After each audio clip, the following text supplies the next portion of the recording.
Halo semuanya, di sini saya akan informasikan terkait update dari Flutter untuk versi stable baru yang rilis di 3.27. Yang sekarang terinstal di saya masih menggunakan versi 3.24. Silakan teman-teman buka ke web dokumen Flutter Dev release notes. Kita mulai dari announcement-nya. Artikel ini dibuat oleh Kevin Chisholm. Mohon maaf kalau pelafalannya salah atau kurang tepat. Lanjut ke framework. Update pertama di bagian Design Guide Cupertino. Terkait update pada Cupertino Checkbox, Cupertino Radio untuk ukuran, warna, kemudian stroke, dan behavior ketika ditekan. Selanjutnya ada Cupertino Radio, Cupertino Checkbox, dan Cupertino Switch yang menambahkan properti seperti kursor mouse, semantic label, dan gambar thumb. Dan juga di sini ada fill color. Ada juga beberapa properti seperti inactive color di widget Cupertino Checkbox yang deprecated, artinya di versi selanjutnya akan dihapus. Seperti juga untuk yang lainnya kayak track color di Cupertino Switch yang di rename.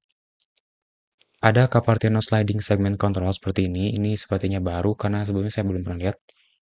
Kalau di material guide ini sama kayak segmen button, tapi kalau yang di Cupertino di sini ada slidingnya. Selanjutnya untuk bar. Cupertino Navigation Bar dan juga Cupertino Slider Navigation Bar. Warna backgroundnya sekarang jadi transparan. Untuk styling di bagian button di Cupertino seperti ini. Untuk update yang sekarang. Ada plain, gray, tint, dan fill. Beda lagi kalau di material guide. Di sini masih lingkup Cupertino ya. Cupertino Picker dan Cupertino Depicker tidak lagi scroll nya pada item.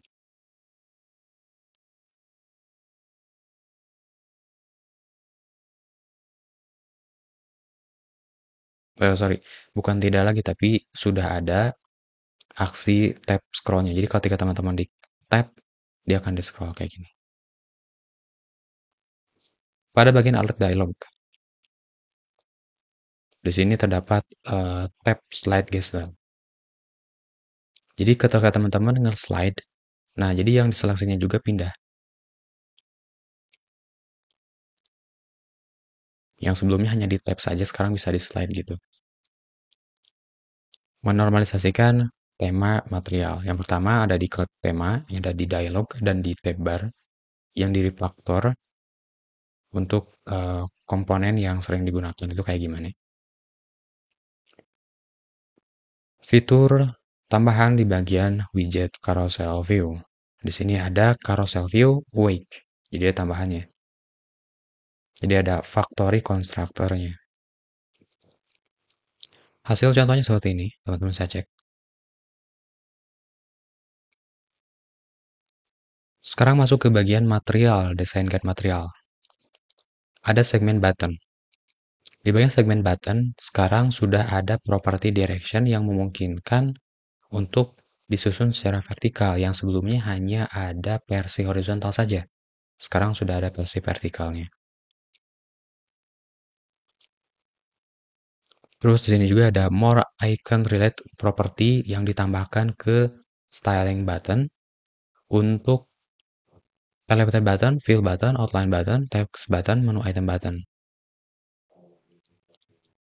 Beberapa fix di sini untuk icon size, app bar scroll, terus ada menu anchor pada drop down menu yang ada masalah di versi sebelumnya. Terkait mixing root transition untuk focusing di kelas modal root.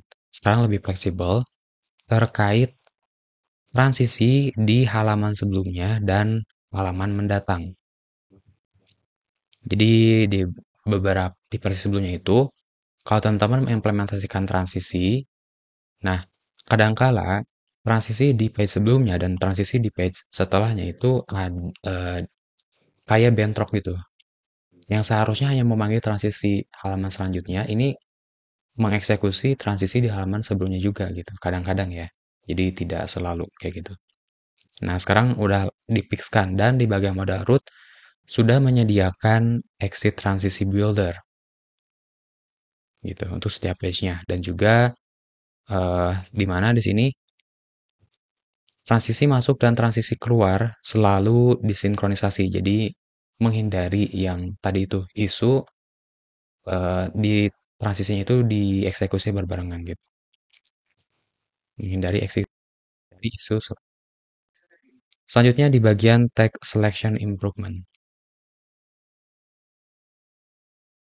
Terkait seleksi pada bagian teks. Secara defaultnya untuk di teks tidak ada seleksi, tapi ada package untuk menyeleksi teks. Nah, untuk behavior seleksinya ini, kalau teman-teman seleksi sebuah teks misalkan, nah terus ketika teman-teman arahkan kursornya ke di luar teks, diklik misalkan teman-teman udah ngeseleksi ini di aplikasi Flutter, kemudian ngeklik di luar teks, nah si seleksinya ini tidak akan hilang. Nah, untuk di versi sekarang dia sudah hilang. Jadi benar-benar kayak gini nih, kayak yang sekarang saya praktekkan. Jadi isu terkait seleksi ini sudah aman. Terus ada tambahan di sini untuk selection region juga clear selection. Jadi teman-teman ada opsi lebih untuk ngatur kapan dan di mana harus ngeseleksi, kapan dan di mana harus nge-unseleksi gitu.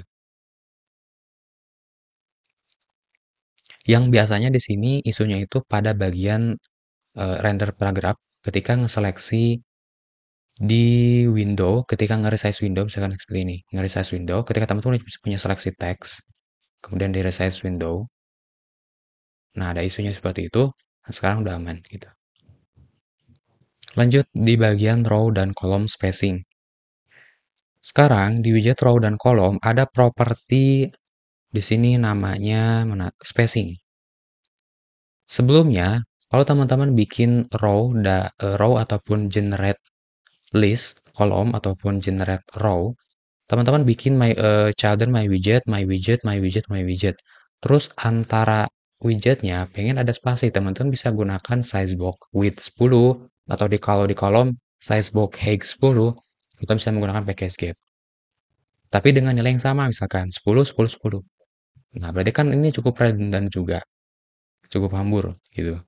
Nah, untuk versi yang sekarang, di widget row dan widget column ada properti spacing. Jadi teman-teman nggak harus ngasih spasi dengan nilai yang sama, size box width 10, size box width 10, nggak usah. Sekarang cukup tambahkan properti spacing 10, sehingga sekarang antara children akan dikasih jarak 10 pixel. Gitu. Jadi lebih concise, lebih ringkas kodenya. Berlaku juga di bagian kolom ya, ini sama, behaviornya sama. Spacing di row dan juga di column. Terkait mesin, impeller on Android. Impeller ini sudah dimulai pada versi Plata 13 yang versi stabilnya di November 2023. Nah, cuman kalau sekarang ada tambahannya lagi gitu. Untuk in performance,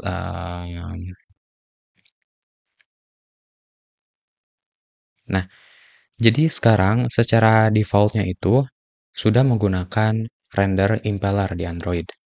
Jadi kalau teman-teman udah upgrade Flutter, kemudian bikin project baru, nah dia sudah pakai mesin impeller untuk rendernya. Nah, kalau misalkan teman-teman tidak ingin menggunakan impeller, ingin menggunakan legasinya, teman-teman bisa menambahkan ini metadata embed enable impellernya dijadikan false pada bagian Android manifest. Improvement di bagian perangkat iOS. Jadi ada beberapa yang banyak isu terkait iOS. Nah, sekarang sudah ada banyak perbaikan untuk perangkat iOS-nya. Seperti performanya ditingkatkan, dan lain-lain. Teman-teman bisa baca detailnya di sini. Terkait warna juga di sini ada perubahan. Teman-teman bisa cek di sini breaking change notice terkait warna-warnanya. Untuk platform web improvement. Jadi sudah ditingkatkan lagi untuk kualitas di platform Flutter Web. Yang pertama di sini terkait image, penggunaan image-nya itu sudah di-improvement dengan menghapus jeng dan mengurangi was memory. Terus di sini juga untuk mengurangi overlay canvas biar meningkatkan efisiensi rendering. Terus juga untuk plugin dan package yang di develop yang dibikin sama Flutter team sekarang kompatibel dengan WebAssembly, yang artinya WebAssembly itu peningkatan di web itu ya lebih naik lagi. Terus di sini juga ada accessibility terkait perbaikan di heading, dialog, text keyboard, link, dan scrollable. Untuk iOS, ada Swift Package Manager untuk ngatur manajernya. Ini untuk yang versi natif ya. Nah, sekarang di Flutter itu sudah migrate ke Swift Package Manager. Jadi, kalau ada package Flutter atau package dat, nah sekarang ada tambahannya yaitu terkait Swift Package Manager. Beberapa keuntungan yang pertama di sini akses ke Swift Package Ecosystem. Jadi teman-teman kalau punya plugin package yang bersifat natif gitu, akses ke natif, teman-teman punya ada tambahan opsi untuk aksesnya di sini, akses ke ekosistem Swift. Jadi lebih leluasa lah untuk mengekspor di natif iOS-nya. Yang kedua, keuntungannya adalah di simpler Flutter installation. Karena Swift ini dibikinnya itu dibundle dengan Xcode. Nah, di masa yang mendatang nantinya itu kita tidak perlu lagi untuk menginstal Ruby dan Cocoa Pods untuk menggunakan platform Apple. Contohnya misalkan kalau teman-teman punya project Flutter, kemudian akses ke folder iOS, misalkan akses atau bikin file pod. Nah, kalau di sini misalkan OS Windows, nah teman-teman itu harus install Ruby untuk nge-install Cocoa Pod. Cocoa Pod digunakan untuk akses ke pod file untuk nge-manage beberapa setting di produk Apple atau contohnya iOS gitu. Nah, untuk di mendatang tidak perlu lagi untuk install Ruby dan Cocoa Pod. Ya, saya kurang tahu apakah mungkin nanti kayak ada CLI-nya ataupun ada konfigurasi tambahan di folder iOS platform di project Flutter-nya atau kayak gimana. Tapi intinya tidak perlu lagi untuk menginstal Ruby dan Cocoa Pod untuk akses ke Apple platform untuk project Flutter. Nah, terkait teman-teman yang sudah punya package yang sudah dipublish di pub.dev, nah usahakan sekarang update, nanti cek juga terkait Swift Package Manager, karena teman-teman harus menambahkan Swift Package Manager untuk akses compatibility-nya dengan terkait package teman-teman. Karena ini berdampak nanti ke skor package teman-teman, gitu. Contohnya di sini seperti Firebase plus plugin dan plugin package lainnya yang disarankan untuk mengimplementasikan atau mendukung Swift Package Manager, gitu. Lanjut ke bagian Android Edge to Edge. Secara default, untuk versi Android 15 ke versi yang terbarunya, jadi mulainya di versi atau startnya di versi 15, jadi aplikasi itu akan menggunakan Edge to Edge mode untuk ngerunning full screen, contohnya seperti ini. Teman-teman kalau sekilas melihat di sini, akan menampilkan kayak sistem sistem bar itu di Android di sini kayak ngilang gitu ya, lihat full screen. Terus efeknya juga agak beda lah itunya kayak gitu perubahannya. Support untuk freeform. Nah, Android freeform ini untuk mengizinkan user melakukan resize app window.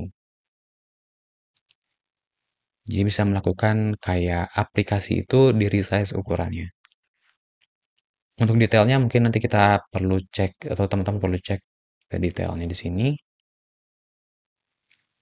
khusus di bagian Android ya di sini, Android platform.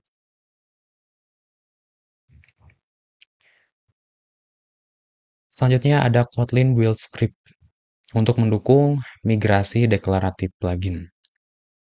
Nah, sekarang kita itu udah bisa menggunakan file build gradle.kts. Ekstensinya .kts, .gradle.kts. Kalau misalkan teman-teman tidak menemukan file ini, teman-teman bisa cek ke detailnya di sini.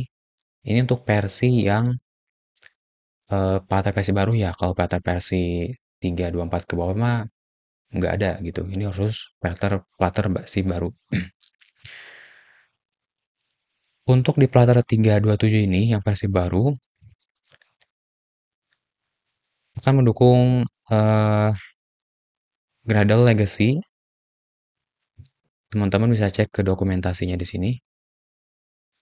Jadi bakal ada beberapa deprecated untuk versi legacy-nya. Dan ada beberapa juga yang masih support gitu. Jadi ya intinya detailnya teman-teman bisa kayak gini lah. Untuk Gradle konfigurasinya. Sebagai catatan, kebanyakan aplikasi itu menggunakan atau melakukan migrasi secara manual. Nah, untuk versi yang barunya kan ada Kotlin with file itu yang di sini. Jadi kalau teman-teman bikin project baru berdasarkan Flutter versi yang baru, dia akan otomatis ada Gradle KTS-nya di sini.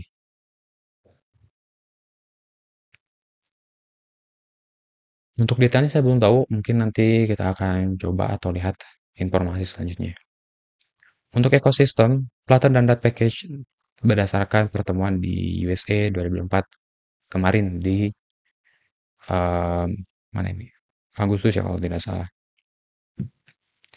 Yang hasil diskusinya itu ada beberapa topik yang di sini teman-teman bisa baca. Nah, sekarang terkait package download count on pub.dev. Jadi di sini terkait pub.dev, teman-teman bisa juga buka dulu pub.dev-nya. Nah, sekarang ketika teman-teman melihat halaman package, teman-teman akan teman-teman akan melihat 30 download 30 download 30 hari terakhir jumlah download di halaman package-nya yang menandakan popularity. Nah, sekarang popularity sudah tidak ada. Jadi untuk 30 day download count ini sebagai pengganti popularity score. Contohnya di sini ada kasusnya ada di bawah sih. Kita coba cek sampel. Nah, ada package plan. Nah, di sini ada download. Terus ada juga tambahan weekly download-nya. Jadi selain nah ini tuh monthly-nya 30 hari terakhir. Nah, sekarang ada weekly-nya yang mempengaruhi ke bagian skor. Contoh, kita coba cari package di chart.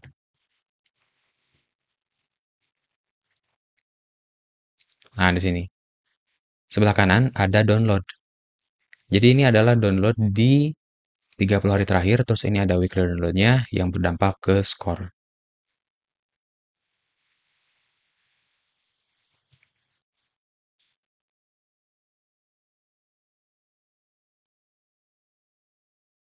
Hub Workspace.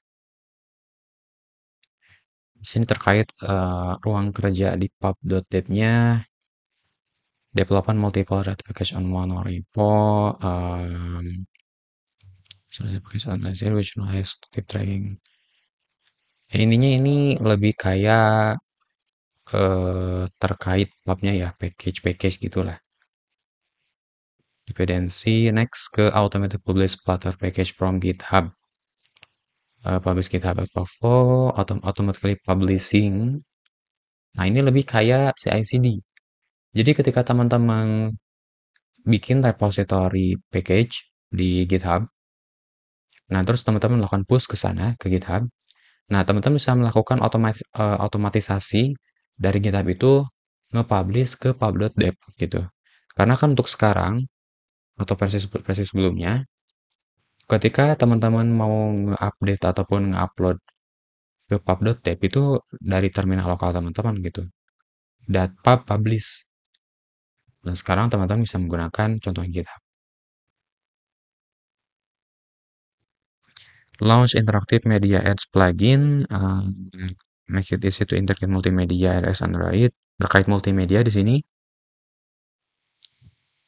contohnya terkait video player, mungkin kita perlu informasi lebih jauh ya terkait contoh-contoh sampelnya. Di sini tidak terlalu jelas, belum ada contoh gimana implementasinya. Kalau dari fiturnya sih teman-teman bisa cek ke sini, client side API,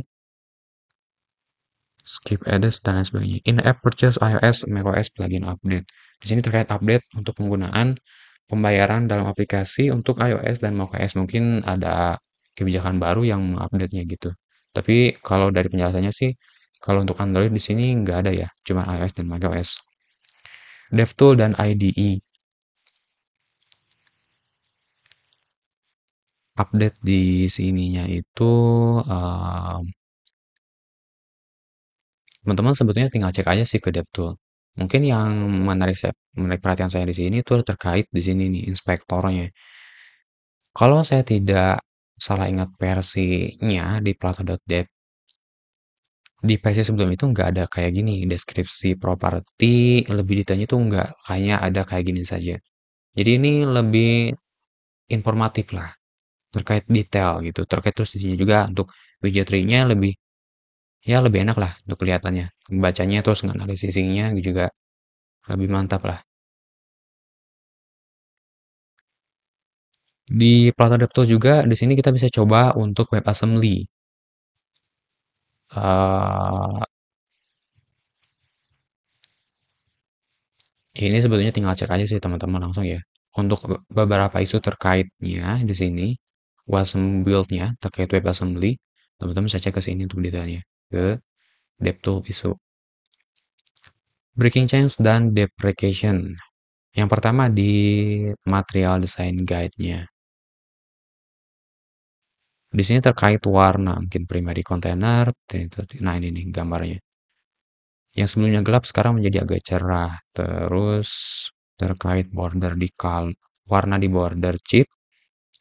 Ada chip, action chip, choice chip, filter chip, dan input chip. Untuk kalau skema outline mungkin ini yang efeknya. Kalau teman-teman di versi sebelumnya menggunakan widget chip, nah ketika di-upgrade ke versi Flutter baru, terus di running ulang atau dibuat lagi, mungkin teman-teman bakal melihat perubahannya di bagian warna bordernya. Gitu. Nanti tinggal cek aja apakah harus diganti atau tetap di stay menggunakan settingan bawaan yang barunya atau gimana. Lanjut Objective-C iOS Project. Mulai dari versi 191 Flutter yang rilis di tahun 2019, Project iOS itu menggunakan bahasa Swift secara defaultnya. Tapi masih support untuk menggunakan bahasa Objective-C. Nah, untuk membuat Objective-C di Project iOS itu, nah sekarang itu deprecated. Jadi, untuk versi selanjutnya, Objective-C nggak bisa menggunakan Objective-C lagi. Harus menggunakan bahasa Swift. Kayak gitu. Deepling Default Flag. Nah, sekarang Project Flutter itu secara default sudah menyediakan deepling. Jadi konfigurasi deepling itu secara default sudah di-set sama Flutter. Jadi kita nggak harus setup konfigurasi manual lagi. Gitu. There's no need manually set the flag to true anymore. Jadi memang sudah defaultnya menjadi true. Untuk cara penggunaan lainnya terkait deepling, teman-teman bisa cek package for base dynamic link, unilink, dan applink di sini.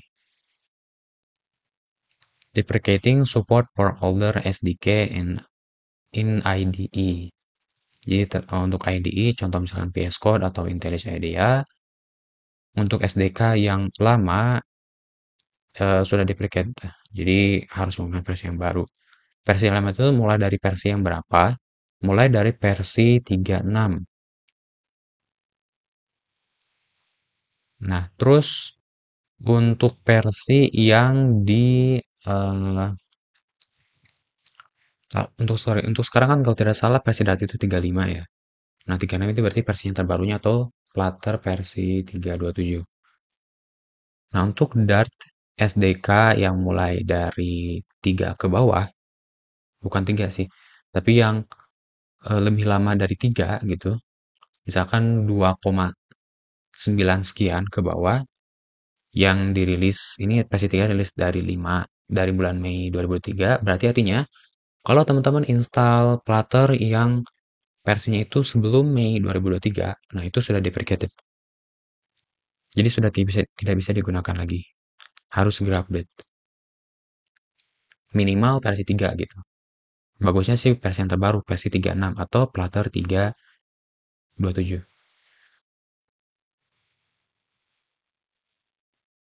Oke, gitu aja mungkin terkait update dari Flutter.